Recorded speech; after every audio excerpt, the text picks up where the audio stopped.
We have a red button. We are red for go. Red for go. Bleep, bleep. That means go. Green, or abort. Red for go? Red for go. Red for go in this situation. Hey. Red means whether you like it or not, you're going now. So, welcome back. Red for go. Welcome back to the Mid-Sac America. We are here on a slug 'em down Saturday surprise, late night, post-game Knicks Celtics, Madison Square Garden. The celebrities were out tonight, Tom. Did you see? It's a gummy. Did you see? Yeah, a couple of gummies. It's a gummy night in honor of our loudmouth New Yorker there, Mad Dog, Mr. Gummy himself, Russo. Mad Dog Russo. The Redoubtable himself, Thomas, a high question. One, Audrey Milaccio, segment 1, NBA recap. Two of the beasts in the East met up tonight, although one of them was limping, and it showed. So, look, Boston won, workmanlike fashion, 116-102. Knicks hung with them for about 2.5 quarters because the Knicks are good. They're well coached. Jalen Brunson did what I figured he'd do, 30-plus, because he's that good. He's unreal. He's that good, and he kept him in it for as long as he could. But at the end of the day, if you're missing 3 starters, you're not beating the Celtics without 3 starters. Not if the Celtics take you seriously, and they did. Yeah. For the most part, they did. Boston. That's what pisses me off. And I told you they wouldn't pull their bullshit against the Knicks. Well, because no one does in New York. But again, they took. Think about the Celtics since the LA game. Mm-hmm. Think about what they've done since then. They're 8 straight. They're 8 straight since that game. So you know why that happened? Because the Boston fan base blew up every Boston chat board, blew up Missoula, blew everyone up. I'm telling you, Boston fans are just like New York fans. If you're underperforming, you're going to hear it.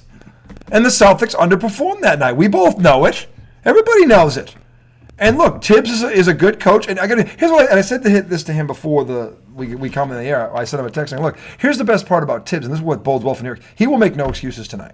He will talk about missed opportunities and when the game was there and they had a chance to stay in it and win it, what they didn't do. They fell apart. They fell apart. But they fell apart. We know why they fell apart. Exactly. We didn't fall apart because they're not good. They fell apart because they were shorthanded. Yeah. Okay? And again, outgunned. Your bench outgunned. is in the middle of the war.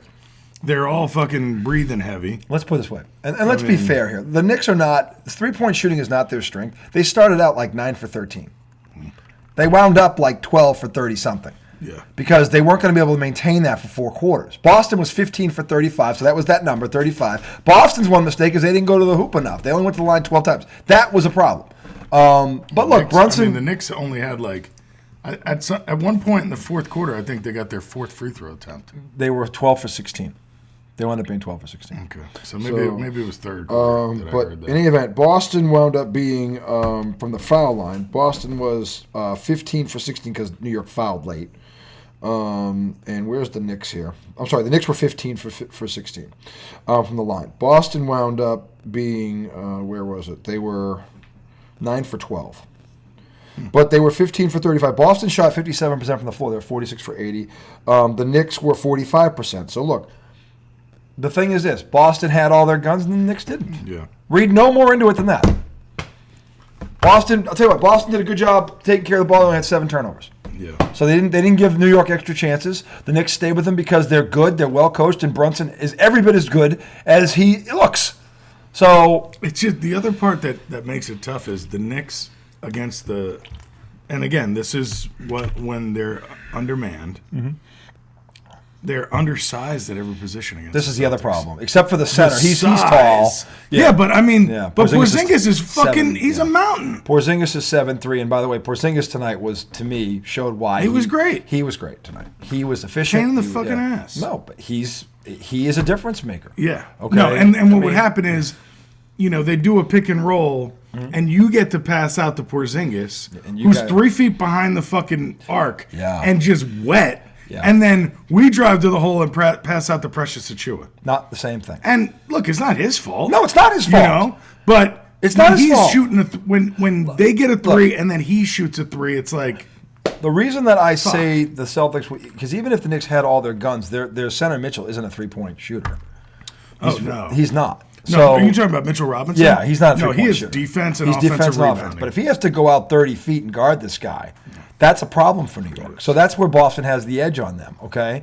But again, the Knicks are a good team, and they stayed with them for as long as they could. I mean, look, and I get Because I'm just like him. If there was a chance to win this game and they were in it, I'll be just as pissed as he was. But I would tell 3 starters out. Yeah, one of those guys drops 25 a night, by the way. As close as it looked at times, they were never really in the game. Boston never took them lightly. They didn't. No. They learned. Hopefully, they learned their lesson from the Laker game when they were missing who and who, and they lost at home. Every time Jaylen Brown wanted to, he could score. And, it was cool because the first 5 minutes of the game felt like a playoff game. It looked, yeah. Like, they went back and forth. The intensity on defense was crazy.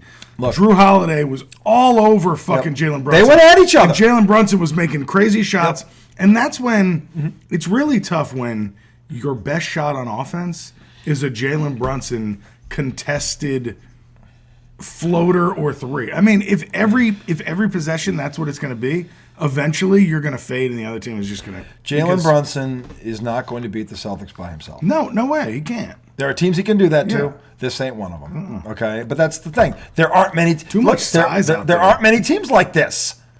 No, there just aren't. There's one. There's one. That's it. If they take you seriously, and I give the Celtics credit for this. They did take them seriously. Mm-hmm.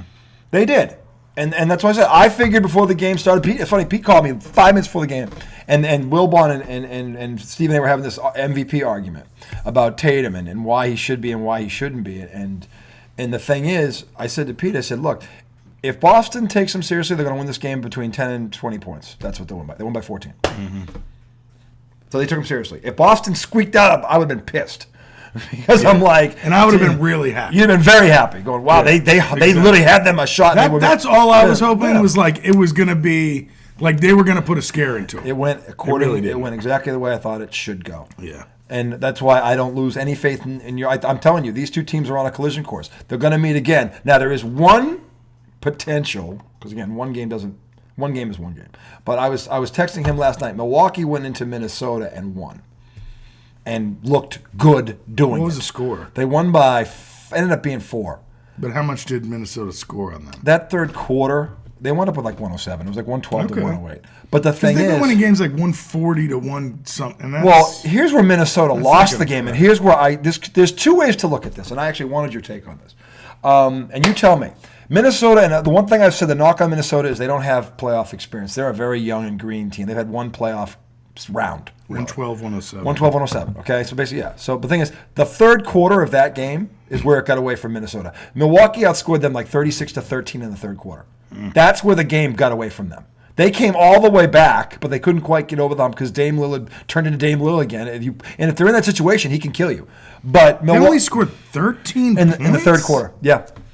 So my question, and I want your take on this, is that Minnesota being a young green team that's looking at this team struggling and going, all right, well, they're going to fold eventually? Or was that Milwaukee going, because Milwaukee's defense has been steadily improving since Doc got here. Their offense has been the problem, not the defense. So is it that, or is it Minnesota had a rookie hiccup where they just took their foot off the gas because they figured, well, Milwaukee will blow this because they blow it every time. They have been blowing it. Or was this where Milwaukee maybe turns a corner? That's the question. Yeah, I mean, I don't know enough to say one way or the other. I don't. Because right after holding them to 13, then they gave up 37 in the fourth. Mm-hmm. Well, but Minnesota has that kind of firepower. Yeah. They do. It's weird to see that. I mean, like the Knicks held the Sixers, I think, to 50.